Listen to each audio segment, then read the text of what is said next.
What's up, Dean? How are you doing? I'm doing great. I'm doing fantastic. I'm only 2-2. I'm going to consider Oregon's winning, so I'm only 2-2 so far.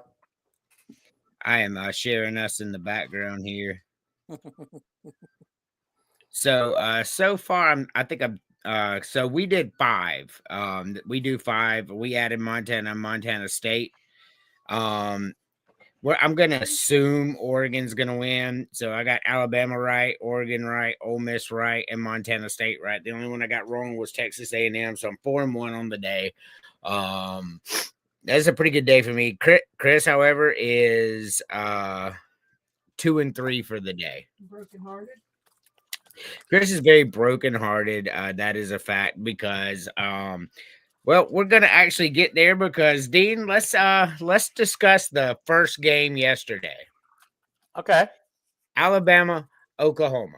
All right. So I predicted Alabama to win this game. I said Alabama was going to win this game by 2 scores. It's all documented. It's on my show, it's James' show. So what Oklahoma had won last time, but the circumstances around it were wild, and the chances of that happening again with a Kalen DeBoer coach team were low. And it turns out I was right. Alabama did exactly what I said they were going to do. They got down early, they caught up, and then they just ran the clock. They just scored and ran the clock, scored and ran the clock, and then they just bled it out of Oklahoma. You go back to the my show Thursday. This is exactly what I said was going to happen. I was like, this is how it's going to happen. Everybody on the panel picked Oklahoma with me, but I'm like, I'm telling you right now, like this works out well for Alabama. They're going to score and they're going to hold the ball and they're going to play their top 10 defense and they're going to see what happens and they're going to come out with a 2-score win. And Dean, that's exactly what happened. Well, yeah, everybody on my show picked Oklahoma, including myself. But, I mean, the momentum was such on the Oklahoma side. I mean, they had the crowd, the momentum, everything, the atmosphere, and they jump off to a 17-0 lead. And I believe I can't even remember the final score, but I don't think they scored again until it was a meaningless field goal, I believe, at the end of the game. Well, final score is 34-24 Alabama. Okay, so they scored a meaningless touchdown. Yes. Yeah, that was after Alabama ran the score up. Yeah. So yeah. I mean, how? I'm just really confused. I mean, this is something my Iowa Hawkeyes would do, a la USC, blow out to a big lead, dominate, and then just sit on it the rest of the game and lose. Well, that's not what happened. Not. I mean, it is, but what really happened was they didn't get the lead and try to sit on it. Like they got the lead, and then they threw a pick six, and then the punter dropped the ball. Which is crazy. I mean, I've seen it happen before. People act like this is the only time it's ever happened in history. I've seen it happen a few times in my life, so I mean, it's not that irregular. Well, now Alabama scores again. Next thing you know, all the momentum's on Alabama side, and Oklahoma's just in quicksand. The harder they were fighting, the quicker they were sinking. Kalen DeBoer is a fantastic coach. I did say I didn't know how this was going to work at Alabama with his style and transfer portal, but man, he has proved me wrong. What he's been able to do through the injuries and adversities, and now he's won a playoff game. Yeah. Brilliant. Kalen DeBoer is a fantastic coach. I know somebody who's really upset that Alabama won this game because they were expecting to hire a new coach today, and that would have been him from Alabama to Michigan. Well, although I don't think he would have taken the job, but they said that they were fighting really hard, that Michigan, that he was their number one choice, but they really needed him to lose this playoff game. Here's the thing, though. Kalen DeBoer was never going to Michigan. He came out when his name was linked to Penn State and said, this is the one time I'm going to say I'm not going anywhere. I'm happy where I'm at. And he hasn't addressed it since. He was never going to Michigan. Michigan wanted him. I mean, for sure, he's a fantastic coach. The problem is, why would you leave Alabama and you're in the playoffs and everything is going well for even if they would have lost to Oklahoma, who was a fantastic team, everything's still going well. You made the playoffs. That's the expectation, right? In year 2. So he's met that. There's no problem for Caleb DeBoer. There's no danger. People love him. He was never going to Michigan. It was never going to happen. Michigan, I'm sure they pushed hard, but it just wasn't going to happen.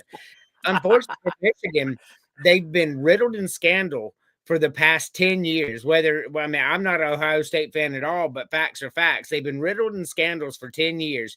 Who wants that job after all that? Like, No. they're not going to get a Kalen DeBoer. It's just not going to happen. Right. Yeah. Do you know that you keep going in and out of light? Oh, yeah, because it's probably because my boy's iPad. So, okay. yeah. All righty. Well, the one thing is I think, Alabama's people were kind of questioning whether, as a 3-loss team, should they have gotten into the playoffs. Well, I think they answered their question last night. Yes. Yeah. Yes. Yeah. They took a 2-loss team and handled them in Oklahoma, in Norman, and handled them, really after the first quarter was over, it was all Alabama. So here's what I say to the people that said Alabama didn't deserve to be there. Let's look at their body of work though. Just watch YouTube and get over there, and I'll be there in a minute. All right, so let's look at their body of work. Okay, so they lost 3 games, right? Mm-hmm. So I'm gonna just go ahead and pull it up 100% here, because I want to walk through, because I was looking at it day before yesterday, Alabama and what they went through this year.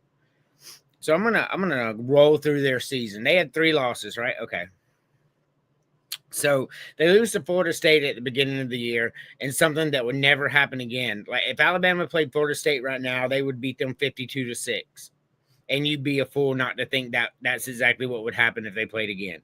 And then they beat Wisconsin, and then they went then they went to Georgia at night and beat them. That's when I knew Alabama was a threat.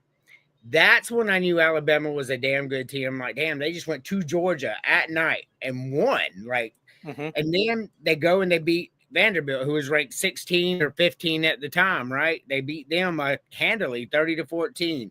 I'm like, damn, they're good. Then they beat Missouri. Then they beat the hell out of Tennessee. Then they beat South Carolina. They had to have a little comeback there, but they got through it. Beat the hell out of LSU.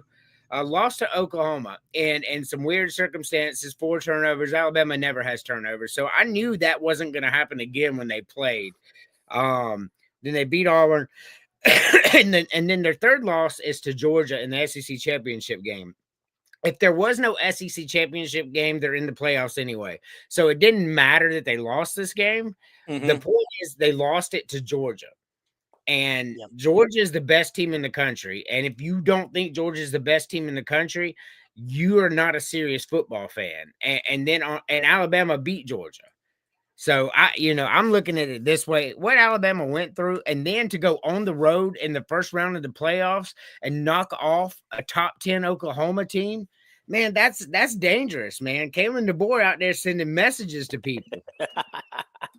No, okay. First of all, you may think Georgia's the best team in America, but right now Indiana has the #1 seed and the #1 spot. So we'll see what happens if they happen to meet each other. And that's fine, and I get it, and it's a respect for the season they had. But I'm just going to be real honest with you. Indiana's #1 seed; they deserve every bit of it. I'm not disputing that. Mm-hmm. Is Indiana the best team in the country? Absolutely not. Ohio State and Indiana had nothing to play for in the Big Ten championship game, and a kicker never misses 27-yard field goal, so they weren't even playing hard in the first place. Here's the reality of the situation. If Indiana played Ohio State with serious consequences on the line, or Georgia with serious consequences on the line, they would get beat down by 17. Like, that's just reality. Georgia and Ohio State are the best 2 teams in the country, and you can't convince me otherwise. Wait a minute, I gotta check my notes here. And it also depends about who are they going to play in matchups. Okay. So Georgia gets Ole Miss and Ohio State gets Miami. Yep. Okay. But we'll get to that in a minute. We'll do predictions for next Yeah, week. no, I get it.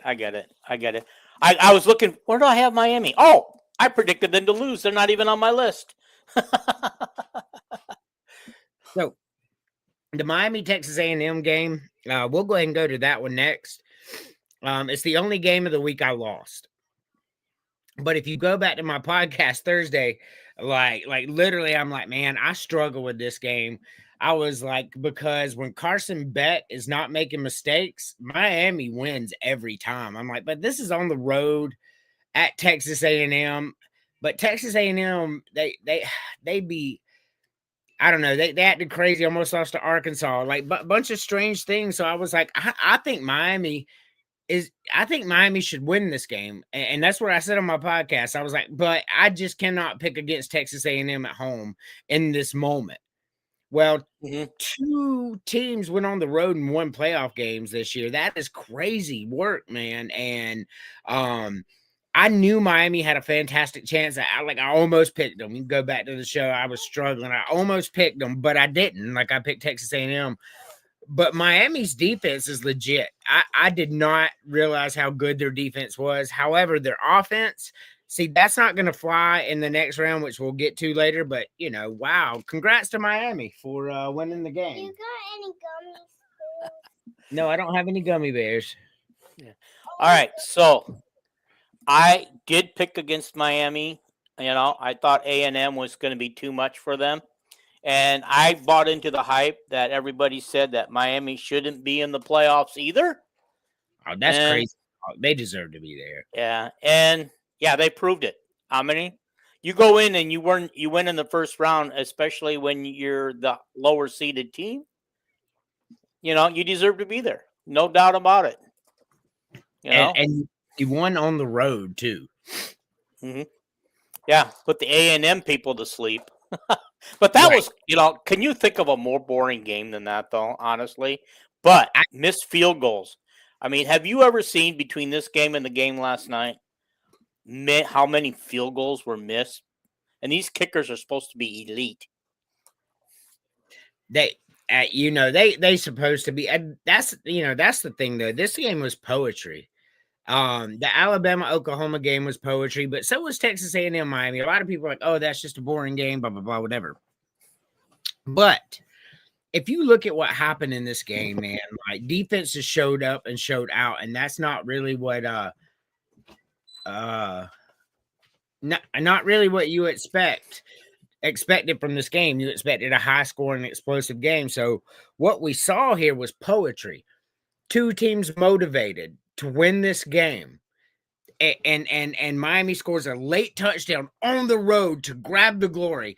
This was a beautiful game. I don't care what anybody says. This was anything but boring. This was a beautiful ending. This is what college football is about.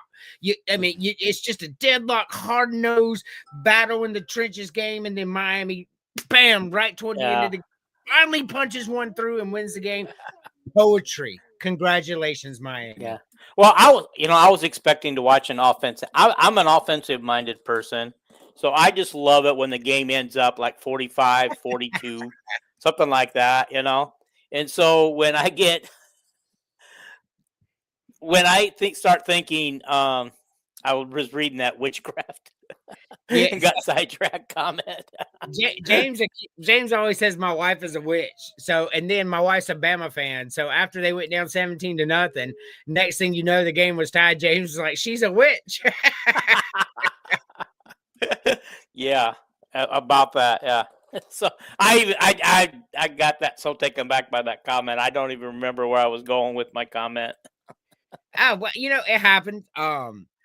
But at the end, after we're done with this, before we pick next week, there's a segment that I want to get into and a segment you want to get into, but we'll get there. Okay. Let's move on to the next game. Ole Miss and Tulane. All right. So can I just say, go ahead. I only watched the first half because it started to become a blowout, and I probably, knowing I was coming on here tonight, probably should have watched the whole game. But what I did was watch the Iowa. I flipped over and watched the Iowa women get smoked by Connecticut today. So Man, UConn's on a different level, bro. I mean, they are. Are they not? I mean, tell me about it. man, UConn's the best team in the country. Yeah. That's factual. But so I'm looking at this game, man, and Ole Miss and Tulane. So on our show, Chris picks Tulane to win this game, and I'm like, Chris, man, what are you talking about? And he's like, Tulane's gonna win this game because Pete Golden's never had to do time management. I mean, he had his reasons, like no doubt about that. But I was like, Chris, that I understand what you're saying, but it's just not going to happen that way. I actually predicted this game to be 48-10. That was my prediction. It ended up being 41-10, so I was really close here too. Right. But I was like, Chris, this is going to be belt to ass, bro. I mean, like, I know Lane Kiffin ain't there, but the athletes alone can win this game. Well, you know, I'm like, and they did. They beat the hell out of Tulane. The G5, well, you know, we're going to get in that in a minute. What's your thoughts on this game? All right. Oh, first of all, it started out kind of close at the very, very beginning. You know, I mean, I think they were down like 14-3, and I think they had a chance to score, but I think they did not. And I think if I remember right, they missed a field goal. Yes. Trying to remember. But they were in this game in the first quarter. After that, Ole Miss just kind of took over the game. But can I be honest and just say Tulane should have never been playing this game in this tournament? And I know you started to say something about the group of five, and I'm going to get to that. Okay. But as far as I'm concerned, yeah, this is a game that Tulane should never have been playing in. It should have been somebody else, maybe a Notre Dame, maybe in this spot. You know, I don't know. Some Power 5 team needed to be there, or Power 4, I'm sorry. And I'm going to get there. So Okay. I'm not commenting on that. All right. So we saw what happened there. Ole Miss beat the bloody hell out of Tulane, which we knew was coming. All right. So let's flip-flop to halftime right now for Oregon and James Madison. It's currently 34-3, should be 35-3. Oregon missed an extra point. They scored 5 touchdowns in the first half against James Madison. Let that soak in. They've scored 5 touchdowns in the first half. Just James about every time they touch the ball. Right. I'm going to get into it, but I'm just going to analyze the game real quick. Basically, what we're seeing here is overmatched. James Madison is overmatched and outcoached, and it's showing already. What's your thoughts on this before I get into my rant? Okay, first of all, is James Madison a former FCS team in the division championship? Yeah, they've only been FBS for a few years. Okay, and the fact that they're still winning shocks me. But alrighty, I'm going to use your words. This whole first half was an overmatched. They were over. James Madison was way overmatched. They had a couple of highlight moments that their local news media can throw up on TV tonight and say, "Hey, here was a good moment we had. Here's a highlight moment." But you know, there's no way that they were going to win this game, and I knew that from the beginning. I expected a blowout. I got a blowout. And with Ole Miss, I expected a blowout, and I got a blowout. You know, unless Tulane, unless James Madison finds a way to come back in this game, and it's not going to happen because it's Oregon at home. Correct. So what we're saying is 34-3. It should be 35-3. Just say it should be 5 touchdowns. This game, there is going to be no comeback for James Madison. I know everybody's like, well, there's always time. There's always time if you're a good team. James Madison, I mean, they won the Sun Belt, bro. And just because Duke pulled off a miracle, they're in there. So I'm here's where I'm going with this. The playoff system is broken. There's no fucking reason whatsoever that Tulane and James Madison are in this play. I said this on my show Thursday, too, before these games were played. There's no reason these teams are in here. So you took opportunities away from teams like Notre Dame, Vanderbilt, Virginia, worthy, deserving teams that should be in this. Like, if we're watching Ole Miss, Vanderbilt, that's a different fun ball game.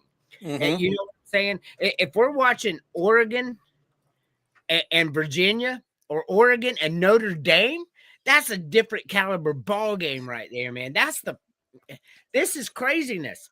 Take the G5 out of this equation. They're never going to do anything. Like this is insanity. That Boise State team that beat Oklahoma, everybody's like, oh, Boise State could have won the national title. If Boise State would have raised their fucking glass to LSU that year, they would have lost by 30, and then we would have saw exactly what the G5 is.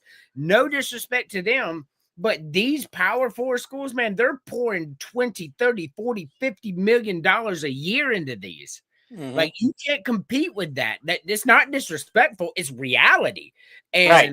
And Tulane and James Madison, hats off to your great season. And I think there should be a G5 tournament as well. I really do. And we could call it a national championship with the G5 or whatever. That's what needs to happen, because, you know, that would be a fun tournament to watch. But they have no business being in here. Notre Dame and Vanderbilt should be in these two spots right now, or Virginia, period. Like these three teams should be in here. And it's a disgrace that we're having to watch James Madison and Tulane and not Notre Dame and Vanderbilt. I absolutely agree with you, because number one, I'd rather Vanderbilt be in the playoffs than us having to play them. But that's a story for another day. But absolutely agree with you. The group of five actually need their own tournament. Okay. And we're thinking about expanding to 16 teams next year. Are we going to add a couple of more group of five teams in there? Because, I mean, let's face it. I mean, we're going to get the 16 teams in because Notre Dame, you know, pulling the stunt that they pulled by when they didn't get in, they're going to cow to Notre Dame and say, okay, now we got to expand it to 16. This way we guarantee Notre Dame, Vanderbilt, and Virginia all get in next year. Here's the thing. It's going to be 12 next year. It could be 16 the year after, but next year's set. Okay. But it needs to be 16, because here's where you can make it fair. If you just have to have the G5 in there, if you have 16 teams, that's more than enough teams. There are not 16 teams in the country that can win the national championship that close in how good they are. That's not possible. So if you have 16 teams, by all means, throw in 2 G5 teams and put 14 P4 schools in there. So be that. I'm okay with that. Like, I am okay with that. But you're looking at a tournament this year, and you really just want the 12 best teams in there, because that's the gap. Really, the gap's probably 8, but 12.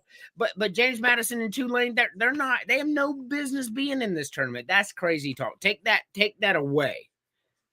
No, absolutely, 100% agree with your comments. I mean, I've been saying the same thing. These teams don't belong. And I'm already asking the question with the new Pac-12 next year that's made up of 90% of Big West teams next year. Are they a group of 5 team, or are they going to be a Power 5 team? Who knows? So they're not gonna be power, man. Their best team's gonna be Boise State. So let's not trip on that yet. Boise State went 8-4 and won the Mountain West. No, they're gonna be a group of 6 team conference until they can get better competition. Maybe lure some of those Big 12 teams back out west now that they're stable or whatever. But that's just, Duke deserves to be in this tournament more than James Madison, more than Tulane, because competition matters. So Duke played in a P4 conference and they won it. And next year it will be that way. Next year it is the ACC champions guaranteed, the Big 12 champions guaranteed, SEC and Big 10 champions are guaranteed. So next year in this scenario, Duke would be in, and Duke deserves to be in based on that. They played in a P4 conference and they won it. So the best part about having a 7-5 Duke team in the playoffs is, just because you had a couple 4 losses and your season's not over, if you can win your conference, you're still in. That's what makes NCAA basketball great, the conference tournaments, because you could have a year where you only win 10 games, and then all of a sudden you get hot in the tournament. You're in the NCAA tournament with a 10-win season. That's the fun of it. Yeah. So having and then a bubble team gets to stay home because because that 10-win team took away a spot. Right, but that's the fun of it. So that would be, having Duke in this tournament would make sense because they won a P4 conference. The fact that they're not in and James Madison is a disgrace. Absolutely, and they're showing it tonight. I mean, the fact that they're going there and getting their butts kicked, and earlier today, Tulane getting their butts kicked, just proves that they shouldn't be there. That's, it is what it is, so. It is. It is what it is. I hate it, but they have no business being there. Anyway, you wanted to talk about this. This is your graphic you sent me. Yeah, let me pull it up on my phone because I can't see it on my screen.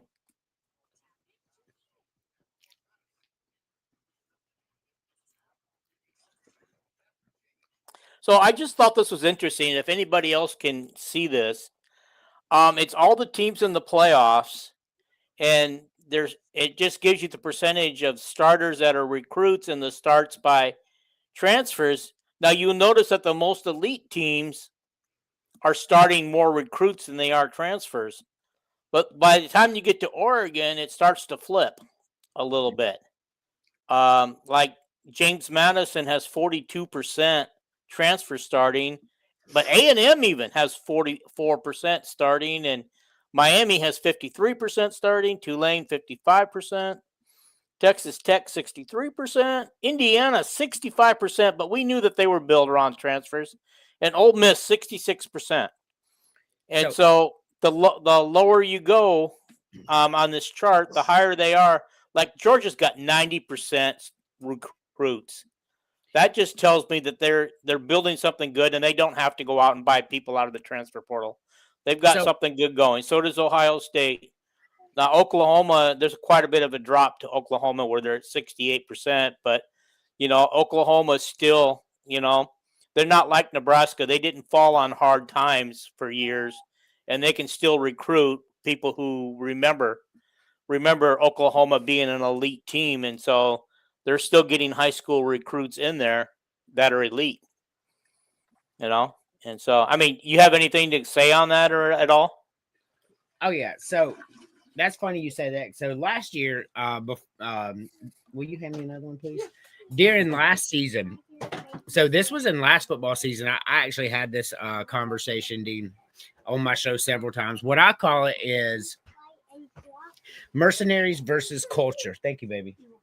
So what you're seeing is teams that build culture are winning big, and mercenaries fall flat. So perfect example, Florida State versus Georgia. They both got left out of the playoffs a few years ago. Florida State was undefeated. So Florida State had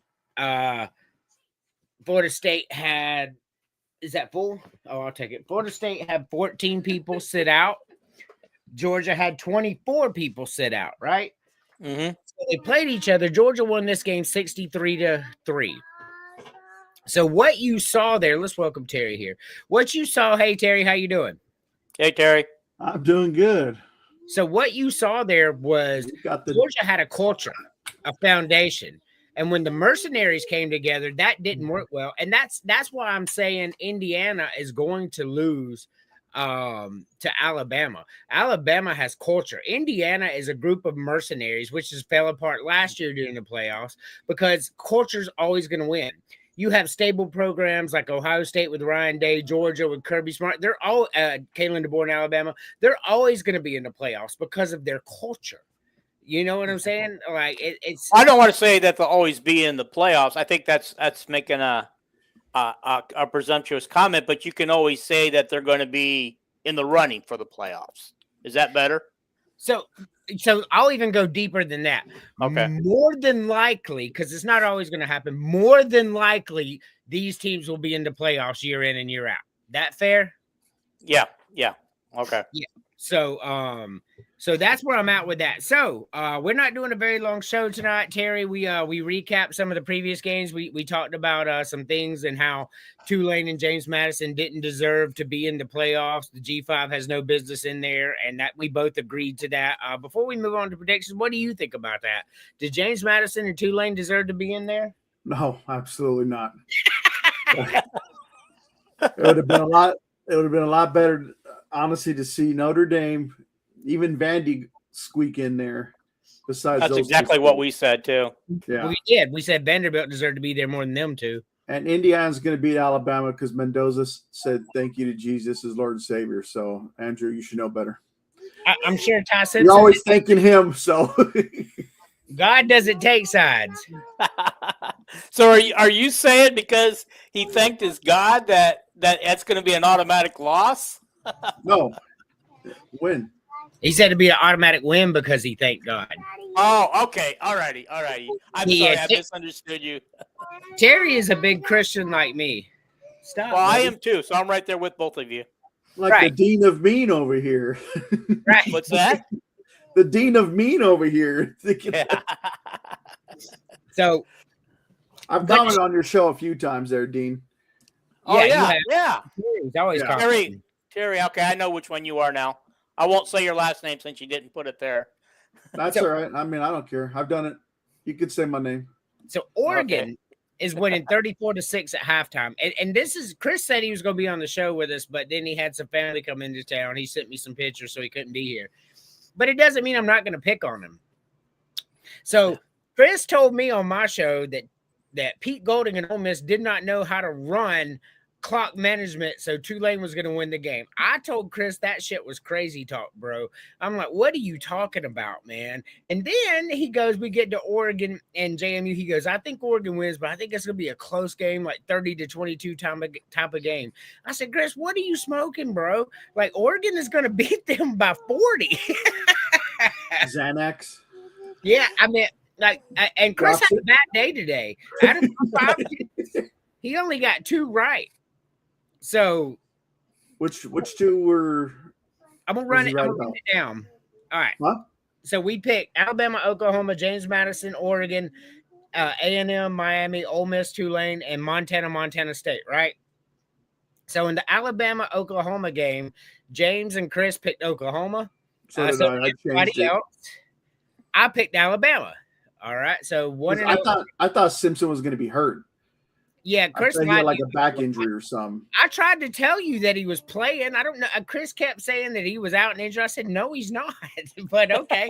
I mean, it's hard. Okay, think about it. In my defense, when Chris gets to talking, I get to sleeping. So therefore, my hearing's cut off by 80%. I love it. You like the natural roofie. So second game, JMU, Oregon. We all picked Oregon. Even though Chris said it would be close. Woo! 34-6 at halftime. 5 touchdowns Oregon put up in the first half. All right. Texas A&M, Miami. We all lost that one. We all picked Texas A&M. Even though Terry, you were on my show, you know how I said I really think Miami's going to win this game, but I just can't pick against Texas A&M. I should have just stuck with myself. But I let the road game mess with me. I knew Miami was going to win this game, Josh. But, either way, I picked wrong. The thing that surprised me most about that game was the lack of scoring. Yes, I thought it was I was telling the same thing. Higher scoring than that. I was expecting an offensive game like 45-42 or something like that. Yeah.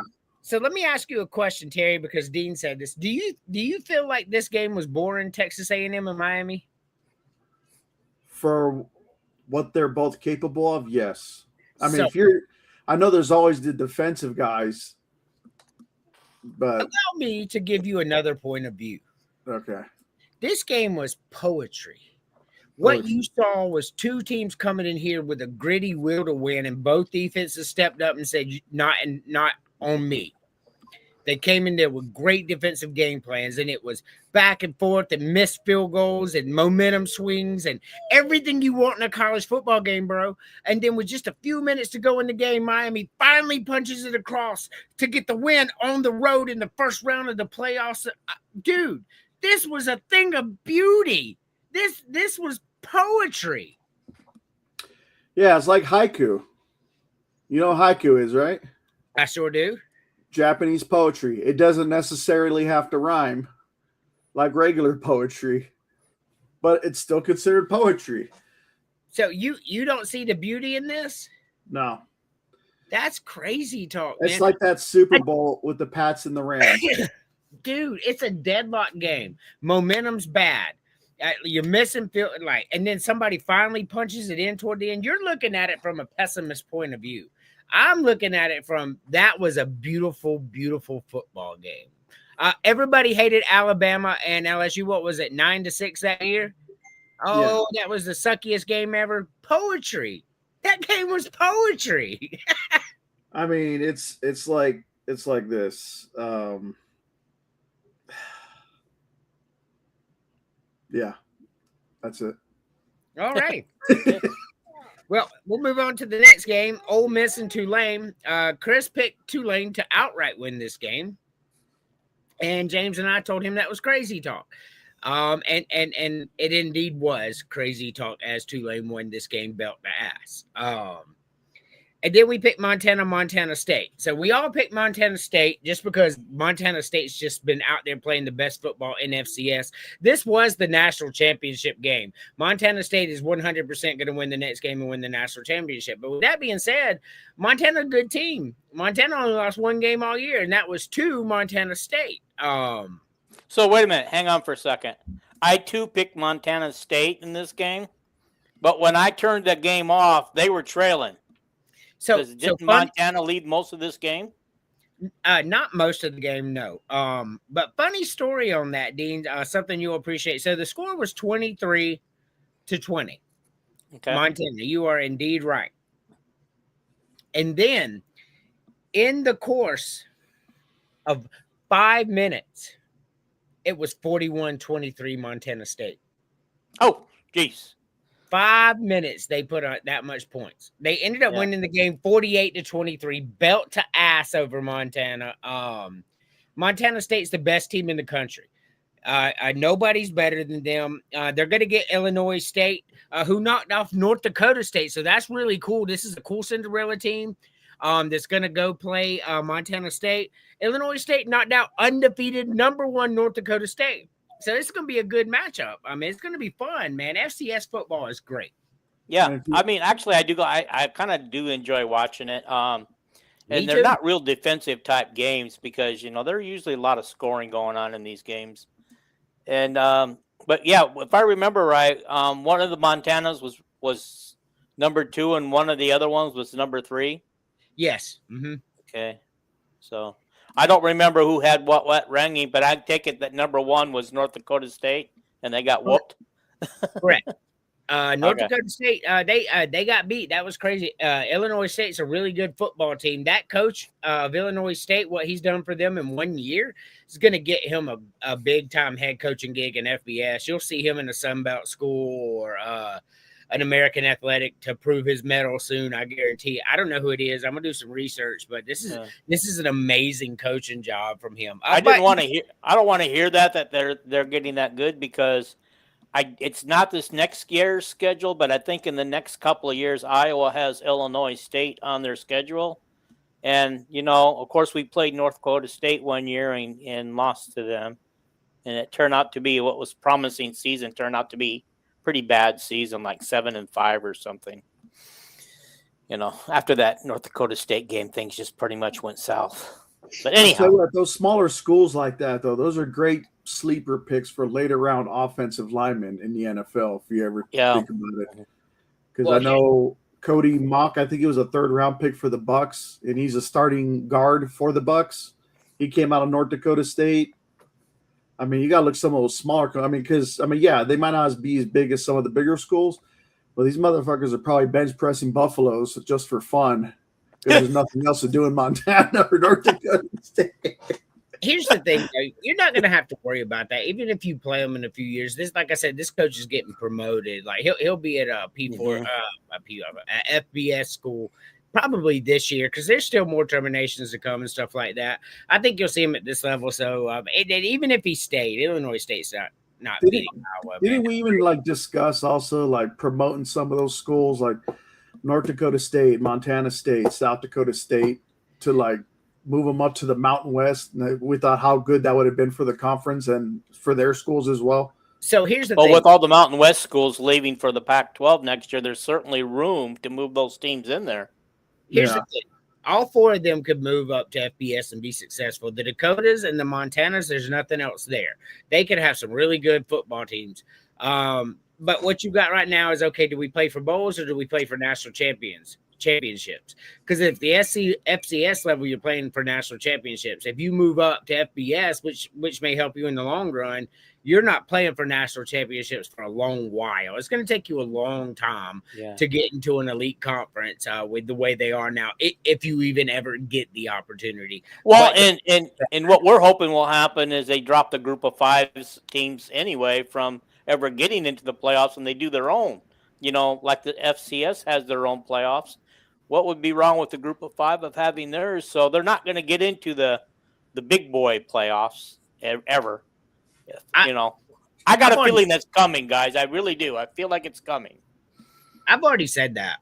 And I was like, that's what needs to happen. I'd watch every bit of it. I think it'd be entertaining. But next time you talk to Chris, bring that up. He'll crash out on you and tell you that it's unfair and un-American if you don't let the G5 in the playoffs. And anyway, I'll let him go through all that Okay, stuff. all right. Wait a minute. He said this despite knowing that those 2 group of 5s team basically kept him out of the playoffs. His team that he was yelling the fixes in and everything else about it for a week after he realized they weren't going to the playoffs. Yes. Same. He supported that because if those 2 schools did not go in, he knew Notre Dame would have gone in and his wouldn't have. Well, you never know. I mean, those 2 teams got in. If they don't get in, Notre Dame and Vanderbilt get in, right? Well, Chris always supported that. I'll defend him on that point. But yeah, I mean, you should have had Duke, Virginia, Notre Dame, or Vanderbilt. 2 of those 4 schools deserve to be in over JMU and Tulane. That's crazy. But it's neither here nor there. We're going to move on to predictions for next round. So we're going to go ahead and make the assumption that Oregon's going to win this game. And if somehow James Madison is able to pay off the refs, the other players, the spectators, and everybody, which is not going to happen, we're going to have Oregon and Texas Tech in the Orange Bowl. That's going to be a fantastic football game, y'all. I am so excited. 2 highfalutin offenses, man. I am so excited for this game. Dean, who you got winning this game? I'm going to take Oregon because they are Pac-10 team. But this may be the game where I finally get my both teams score 45, 42 points. They're a each. Big Ten team. I gave you it. All right. You said they were a Pac-10 team. They're not. Did I say Pac-10? I meant Big Ten. You did. But they were Pac-10 forever, so I get it. Terry. I'm going to say Texas Tech continues that magical run they got going with their $25 million roster. Yeah, they got a $25 million roster, but make no mistake, so does Oregon. Man, they got Yeah. Nike money. The CEO of Nike is a direct donor to Oregon football. Oregon is a fantastic football team. Now, you can go back to my show just 2 days ago, and you heard what I said about Oregon. Oregon's a fantastic football team. Oregon is going to win this game. I have Oregon in the national championship game. Oregon's going to beat Texas Tech, I think, by 10, 15 points, to be honest with you. That's how I see this game going down. So give me Oregon. Okay. Alabama and Indiana in the Rose Bowl out in Dean's territory. Who you got, Dean? I really want to pick Indiana just because of the Big Ten thing, and they're ranked number 1 and still undefeated, and the fact that we almost beat them earlier in the season. So my gut tells me Alabama win, but I'm going to stick with Indiana. Okay. Terry. Yeah, as I said before, that this is probably the only chance Indiana might have their shot at a natty, and I think they're going to I don't see any blowouts by any means in the near future for them. I think they're going to have to scratch and claw their way every single game, and they're going to be worn the hell out. But as I mentioned before, I got them winning it all. So I'm sticking with Indiana thus far. Okay. I'm going to be the odd man out again for the second week in a row because the Bama doubters are out there. I'm not a Bama fan, but here's the deal. I'm picking Alabama to win this game because, as Dean alluded to earlier, which is a great point, Iowa almost beat Indiana. Like they had them on the ropes. 20-15, man, they had them on the ropes. The problem for Indiana is Alabama does what Iowa does, but at an elite level. They run the ball, control the clock, and play fantastic defense. Same thing Iowa does. No different. The only difference is Alabama's a lot more talented than Iowa in almost every position. That's a problem for Indiana. It's because Alabama's going to do the same thing, and they're going to hold Indiana to 20 points. The problem for them is they're not holding Alabama to 15 like they did Iowa. Alabama's offense isn't stagnant like Iowa's has been. Alabama's going to win this game. I think it's going to be by a couple scores. Same thing you saw with Oklahoma, 34-24 type of game. Okay. So that's that. I mean, Alabama is dangerous. They went on the road and beat Georgia. Make no mistake, when this team is on, they can beat anybody in the country. Anybody. And they're better than Indiana. So Ole Miss and Georgia in the Sugar Bowl. I think that'll be a good one. You think so? Well, go ahead, Dean. You first. I'm going to go with Georgia. Like you said, you felt they were the best team in America, even if they don't have the ranking right now. But Georgia's Georgia. I mean, Ole Miss has had moments, but Georgia's consistently been there. They know how to win these games. So I'm going with Georgia. All righty. Terry. Well, I mentioned before about, and I was trying to tell this to Chris, that Ole Miss is playing with the big chip on their shoulder ever since losing their coach. And I said that they were going to stomp the hell out of Tulane. Which they did. Yes. But then I said, once they got to Georgia, the run ends there. Like, I think it'll be a pretty fun game to watch. It's just, I think this is where Ole Miss's chip is filled back in with some Georgia Bulldog football. So bring them back to reality now as they search for their next coach. For sure. Georgia wins. I got you. So this is essentially a home game for Ole Miss because it's down in New Orleans, and I know that's in Louisiana, but that's a lot closer to Mississippi than Georgia is. But that's not going to matter. I think Georgia's the best team in the country, and Ole Miss, their lovely season ends here.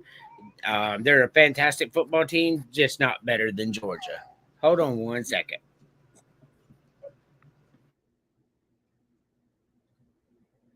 All right, so last game, then we'll wrap up the show. Miami and Ohio State in the Cotton Bowl. This is Ohio State all the way. You realize that with my picks, I've got 3 Big Ten teams in the Final Four. I do not. So Ohio State all the way. Terry. I got Ohio State as well. It will be, I have 2 Big Ten teams, SEC team and Big 12 for my Final Four. All right.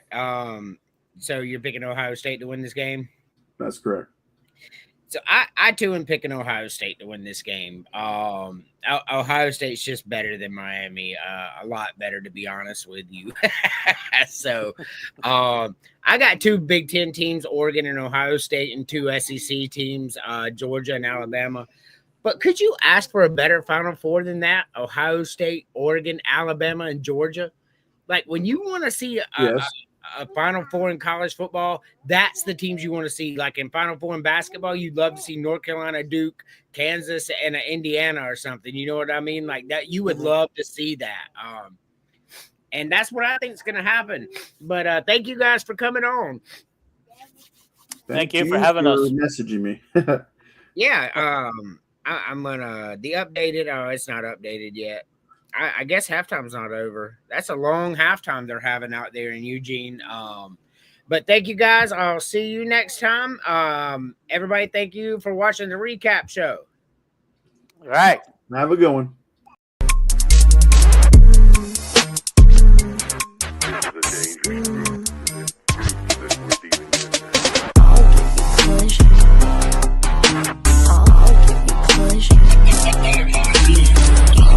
This beat is dope.